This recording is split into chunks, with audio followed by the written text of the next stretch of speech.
In 1917, during World War, Germany and France were still fighting over the land at the border. The war was only for a couple of 100 meters of land, but it took many young soldiers. Before the bodies of German soldiers who died were buried, their uniforms, shoes, and helmets were first removed and then taken to a special launderette, which would then be sewn into new uniforms for use by young soldiers who will register for the next war.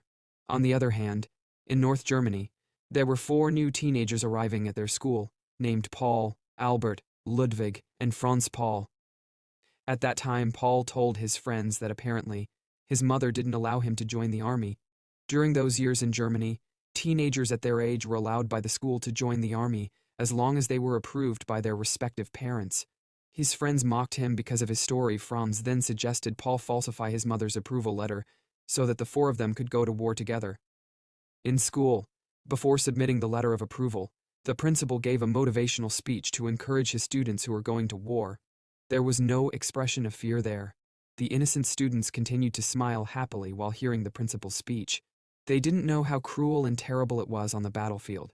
The reason they want to go to war was also not for the sake of defending the homeland, but only so that they can be seen as a cool person in the eyes of the public. After they got their uniform, the 4 of them went to the battlefield along with tens of other soldiers without knowing that maybe it will be their last smile. When they arrived at the camp, a doctor blocked their way and then told the soldiers to get off of the truck because they would use it to transport the wounded soldiers to the hospital. After many kilometers of walking, suddenly there was a bombing attack. The commander ordered everyone to wear their gas masks, but unfortunately Paul was late in following instructions. He was punished and had to continue wearing his mask without being allowed to take it off until they reached the base. When they arrived at the base, they met the vice commander named Stanislaus Kaczynski.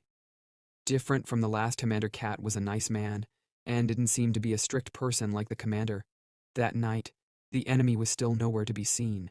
When Paul and Albert were on guard, they heard the sound of footsteps coming towards them, but instead of being alert, Paul was very happy. He felt that it was his time to show his shooting skills in front of Albert. Unfortunately, the shot missed and instead triggered the enemy to return the favor and attack them. Luckily, the bullet only hit Paul's helmet.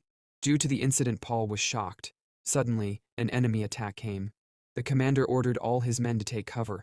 In a shelter, they could only remain silent. Kat explained that these kinds of attacks always happened every night. The enemy soldiers moved slowly, approaching the base and attacked the unguarded soldiers. They couldn't do anything but stay hidden because their artillery was not advanced enough to fight back. They could only take cover until the attack was over. In the midst of this tense situation, a panicked soldier asked to go home, saying that he regretted going to war. Suddenly, their base was attacked, and things went chaotic. Everyone ran to save their lives, but they couldn't do much to respond to the attack. As a result of the attack just now, the base was ruined, burying Paul and all of his fellow soldiers. The next day, Paul, who was still buried, was rescued by Albert and the other soldiers. Paul didn't expect that the war could be so traumatizing. While he was taking a break, Kat gave him bread to fill his stomach. Soon, the commander came and ordered everyone to collect the identification necklaces of the soldiers who had died.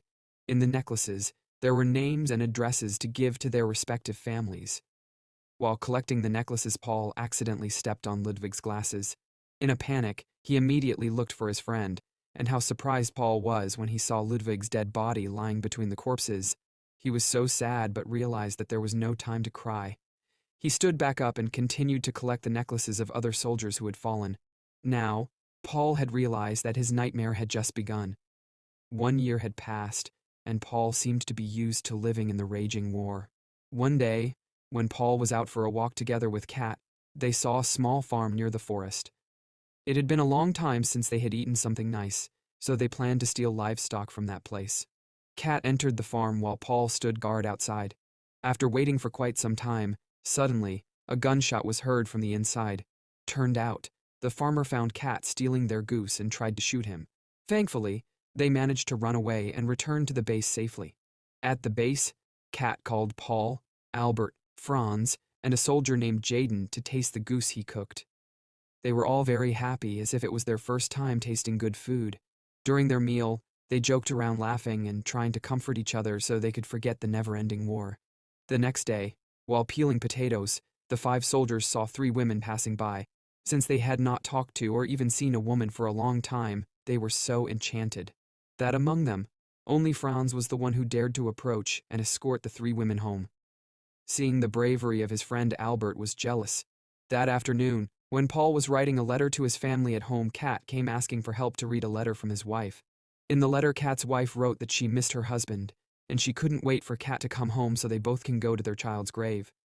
After reading the letter, Kat vented his feelings, that he had failed to be a father. When his child was sick, even until death took him, he never had the time to visit because he was at war. Nobody wanted to be there. They were all trapped by the government's promises, who said that they would pay them massively for joining the fight. But in reality, the salary for sacrificing their lives was far below their expectations. They could barely provide themselves with their salary. Even the high-ranking generals were just busy giving orders without wanting to fight along with them. Hearing Kat's story made Paul understand how Kat felt about the war. At night, after returning to the camp, Franz told the story of the girls that he took home that afternoon. She gave him a gift, a handkerchief. He then told Paul to sniff the handkerchief so if somehow they lose the fight, at least Paul would still be able to know the scent of women. While laughing, Paul sniffed the handkerchief. The next day, Paul, Albert, Franz, Kat, and Jaden were ordered to find the missing soldiers after the last attack by France at an abandoned railroad. While looking for them, Kat smelled a remnant of the poisonous gas that France used during the war. He was sure that if the soldiers survived, they would have looked for a hiding place nearby. They all then entered the nearest warehouse, then scattered through every room until when Paul entered one room, he was surprised to see the 60 soldiers lying dead on the floor. Paul screamed to call for his friends. When Kat saw the condition of the corpses in front of him, he knew that those soldiers who were lifelessly lying in front of them met their death by inhaling a fatal amount of poisonous gas. That night in the German base, the war general of Germany was angry.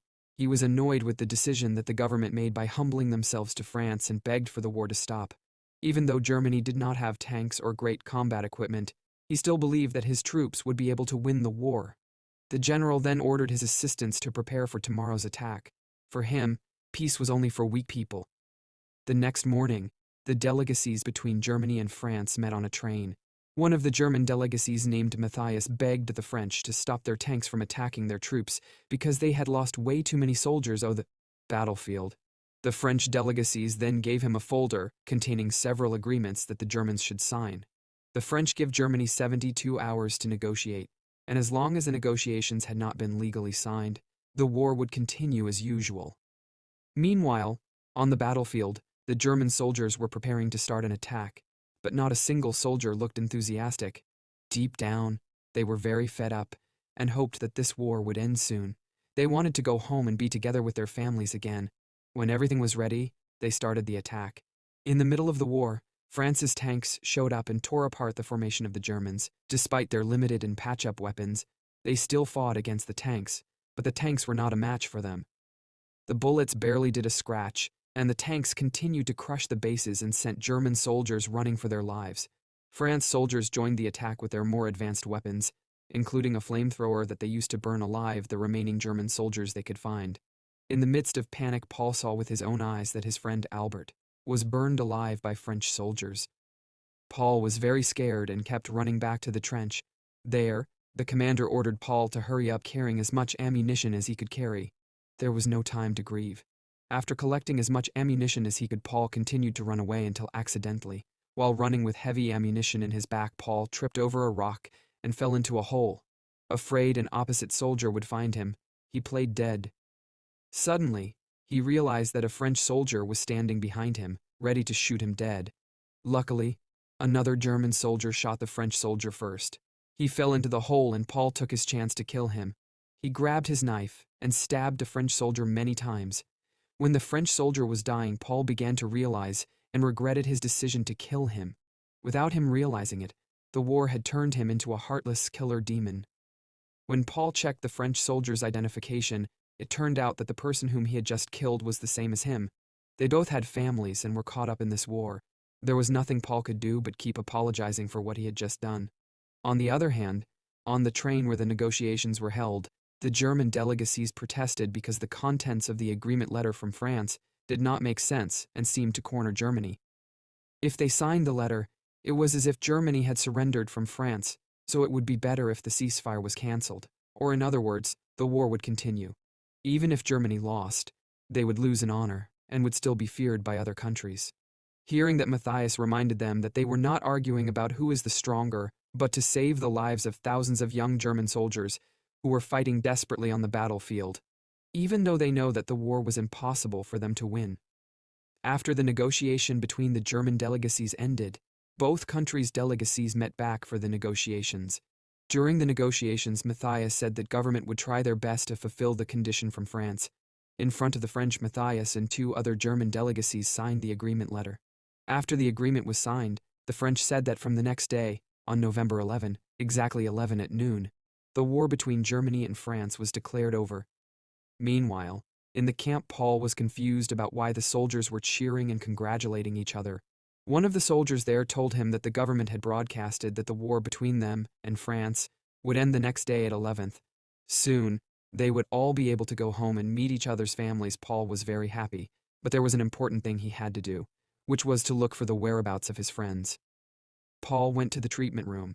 There were lots of wounded soldiers who had not been treated, lying while bearing their injuries. Among the soldiers, Paul saw Jaden. Sadly, Jaden said that because his leg was badly injured, the doctor had to amputate it. Jaden then gave him Franz's handkerchief and told him that in the battle earlier, Franz had died. Once again, Paul had lost his best friend. Jaden said that, rather than being sad, Paul would rather be grateful because he was still alive and was not injured in the slightest. He had to be grateful that he was not disabled like Jaden. When Jaden started to calm down, Paul went away to look for food to fill his stomach. On his way to the kitchen, Paul, who was still beaten by his friend's death, tied Franz's handkerchief around his neck to tribute to his friends. When he arrived at the kitchen, everyone was yelling for food. That was the time Paul saw Kat. He was relieved to know that Kat was still alive. After they both got a bit of potato soup, they went to Jaden's place and then told him to eat. Before he started digging on his plate, Jaden asked for a fork and spoon, not to eat but to stab himself in the neck. When he was dying, Jaden said that he would rather die than have to live as a disabled. Paul and Kat couldn't say anything while watching their friend kill himself. On the other hand, the German war general and his assistants were eating some sumptuous food, far different from the soldiers outside who had to fight over potato soup. The general said he was annoyed by the decision that the government preferred, which was to surrender to France when there were still many young Germans who wanted to become an army. The general then ordered his assistants to gather all the soldiers in the yard the next afternoon. The next day, when Paul woke up, he was confused when he saw Kat staring outside. Kat said that that day was the most beautiful since he went to the war. For the first time in 4 years of fighting, that day, he didn't hear a single sound of gunshots, then went for a walk to celebrate that freedom. Along the way, Kat said that he couldn't wait to go home. He wanted to kiss and hug his wife tightly. Kat also advised Paul that it was better for him to continue his studies so that in the future, he could become a great person. On their walk, they accidentally passed the farm where they stole a goose before. With a joking tone, Kat said why they both didn't steal before going home. Laughing, Paul agreed. It was Paul's turn to come in this time while Kat guarded outside. Inside, because the geese were still gozzling, Paul decided to just steal the eggs, but again, they were caught by the owner of the farm. He and his son tried to shoot them. Thankfully, they managed to get away, but in the middle of the road, the egg that Paul was carrying broke. They rushed to collect the eggs that were pouring from Paul's pocket and take turns drinking it. Later, while Kat was peeing in the forest, the son of the farm owner showed up while pointing a gun at him. Shortly thereafter, Paul heard a gunshot and immediately checked the situation. He saw Kat walking and seemed okay. Paul was relieved, but suddenly Kat collapsed. Turned out, he was shot in his left stomach. In panic, Paul rushed to carry him back to the camp. Unfortunately, when the doctor in the camp checked on his condition, he said that there was nothing he could do to save him. Paul was shocked to hear that. All his friends were dead, leaving him all alone. Paul had watched all his friends one by one die before his eyes. While contemplating, the general's assistant came and then ordered all the soldiers to gather in the courtyard. All the soldiers were finally gathered in the yard. The general announced that they would all be going home soon, but before that, he wanted them to return to the battlefield for the last time to seize the border. Before the clock showed 11, the war was not ended yet. He didn't care, even if that last fight would be worth thousands of his soldiers. The most important thing for him was that the Germans succeeded in seizing their land. Hearing the general's speech, all the soldiers were upset. They were upset about the command. They had no choice but to obey. Some soldiers who refused the orders or fled were immediately executed. While walking to the battlefield, Paul asked the time to a young soldier next to him. The soldier answered that it was 10:45, which only means that it was only 15 minutes left before 11. Only a few minutes left before the war was officially ended. The only thing the soldiers had in mind was to stay alive until it was time. After getting ready, the Germans began to attack. In the middle of the war, Paul saw the young soldier whom he asked before being attacked by the French soldier. He immediately helped him, Paul, and the soldier fell into the French bunker. For a moment, they both stopped while looking at each other, waiting for time, hoping that the clock could move faster, but suddenly, another French soldier appeared and stabbed Paul right in the heart. Exactly a few seconds after Paul's heart was stabbed, the clock showed 11, and the war was officially ended. The commander's voice was heard yelling to the soldier to stop the fight. Paul was very sad because, in the final seconds, his heart had to be stabbed. With the last strength he had, Paul slowly got out of the bunker. Outside, he could breathe the peace in the air. No more sounds of guns, explosions, or war cries. The war had finally ended. On the other hand, the German general was silent, listening to the sound of the clock. He was silent, not because he was sad that many of his troops had died, but he was silent because he was disappointed that the Germans had failed to seize the land. Some time later, the assistant general was seen coming to the battlefield. He told his soldiers, including the young soldier Paul had saved, to collect the identification necklaces of the German soldiers who had fallen. One by one, the young soldier kept collecting necklaces until suddenly, his footsteps stopped. He saw the body of the man who saved him sitting stiffly in front of the bunker. Paul died following his friends. Paul was finally freed from war, freed from the cruel world. He gave his last salute to Paul by taking Paul's handkerchief and then tying it around his neck.